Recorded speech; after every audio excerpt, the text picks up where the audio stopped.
Զրուցում ենք ազգային ժողովի նախկին падգամավոր Նաիրա Զոհրաբյանի հետ։ Տիկին Զոհրաբյան, երեկ իմացանք, որ Վեհափար Հայրապետի եւ Գերագույն հոգեվոր խորհրդի անդամների դեմ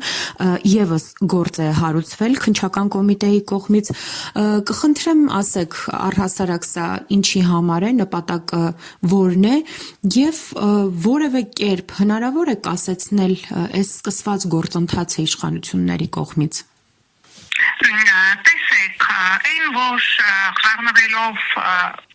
հայրաքելական եկեղեցու մայրաթորի ներքին գործերին դրանով կառավարությունը րոպեն մեկ քացիներով ոտնահարում է սահմանադրությունը, որտեղ Հայաստանի Հանրապետության սահմանադրությամբ եկեղեցին անջատ է պետությունից եւ որևէ մեկը որևէ կերպ իրավունք չունի գործադիր մարմնից խառնվել կամ որոշումներ կայացնել կամ եկեղեցու կամ հոգևոր խորհրդի կայացրած որոշումները բեկանել, ինչպես մենք տեսնում ենք, անում է Նիկոլի ներփանի տակ գտնվող դատական համակարգը։ Սա աբսուրդ է, բայց քանի որ միջազգային հանրությունը տոտալ աչք հապակում է ամենի հանդեպ, ինչի վառ օրինակը մենք տեսանք օրեր առաջ Ստրասբուրգում, երբ որ ընդունվեց խայտարակ մի բանաձև, որտեղ ըստ էության մեղադրանքներ էին հասցեագրված հոգևորականներին, որ նրանք պատրաստվում էին ընդհանուր սպանել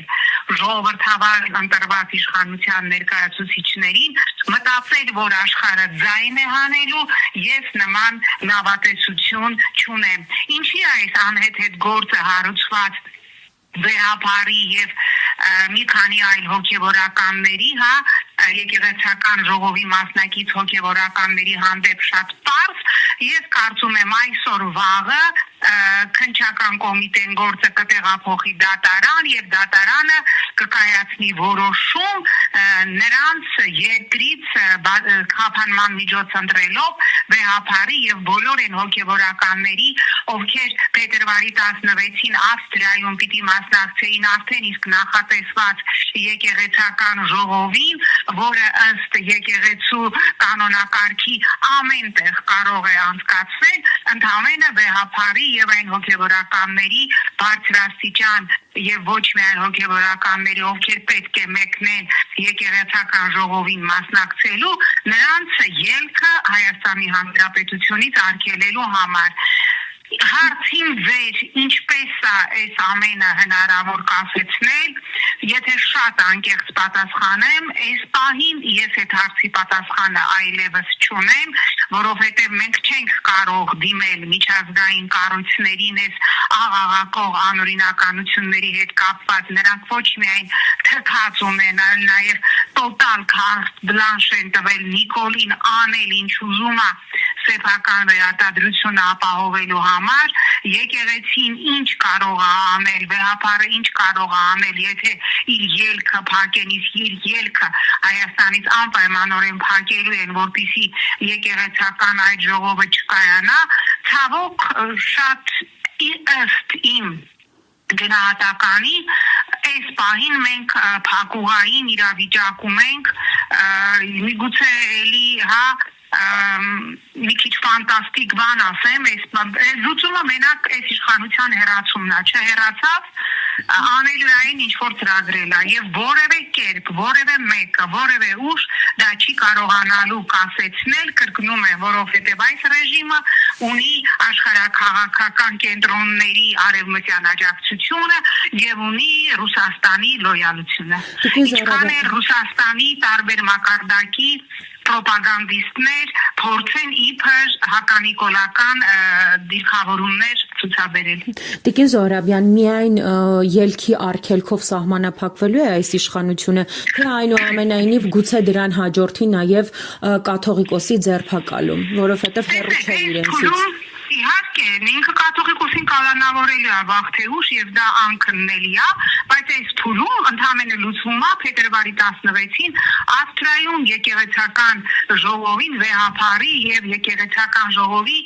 մյուս անդամներին, ովքեր պիտի Հայաստանից մեկնեին, նրանց մասնակցությունը արգելելու հարցը, եթե վեհափարին արգելվեց, բնական է, որ չի կարող այդ եկեղեցական ժողովը առանց վեհափարի կայանալ։ Իսկ հաջորդ փուլերում այն ինչի ինքը ծրագրել է, միանշանակ ինքը հետևողականորեն գնալու է իր նախանշած ծրագրի հետևից եւ ինչ որ փուլում բնականաբար ինքը անպայմանորեն կալանավորելու է վեհափարին, ես դրանում մեկ վայրկյան անգամ չեմ կասկածում։ Տիկին Զոհրաբյան, եւ իմ հաջորդ հարցը գուցե մի քիչ կտրուկ հնչի, այնուամենայնիվ համայնքը, եկեղեցին, ժողովուրդը, ովքեր հայ եկեղեցու կողքին են,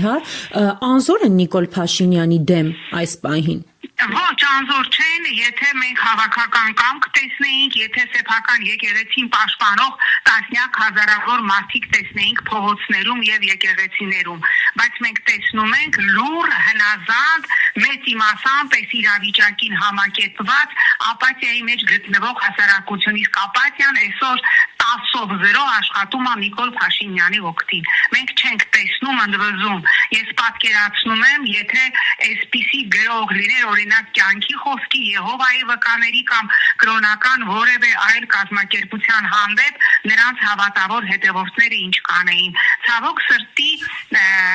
իրեն հաջողվեց այս տարիների ընթացքում ամենավտանգավոր նարկոտիկը ներարկել հասարակության մեծամասնությանը՝ հիասթափությունը,